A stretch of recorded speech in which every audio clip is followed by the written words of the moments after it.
Okay, now the reassembly is easy. So you got all your pieces,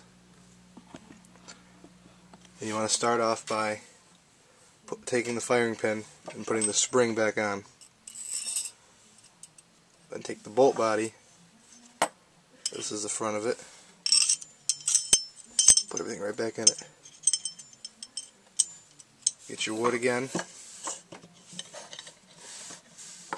and get the knob,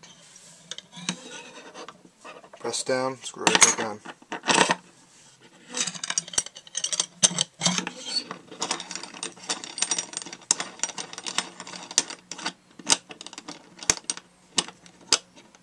Too much.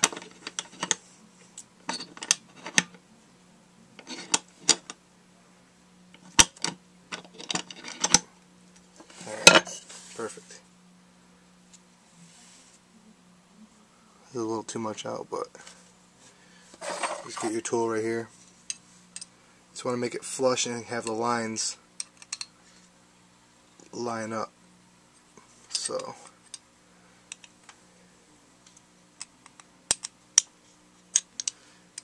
you want to get that done before you get the rest of the bolt on, because then you won't be able to turn it once you get the guide on.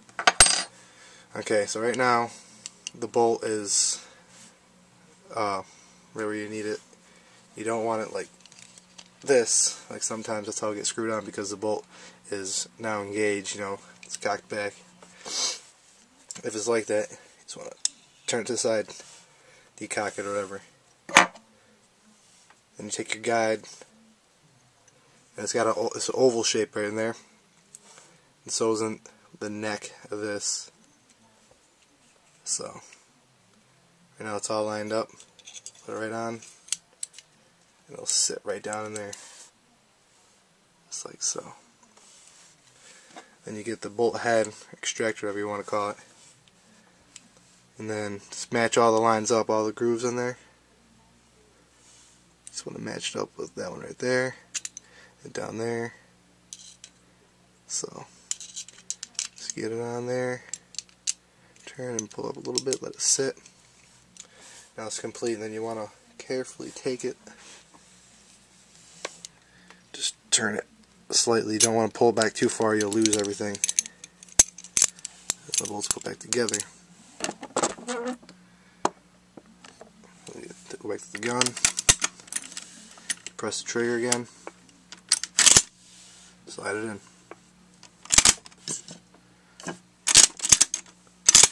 Check for any functions, everything's good. The line, it's pretty lined up. It's not bad.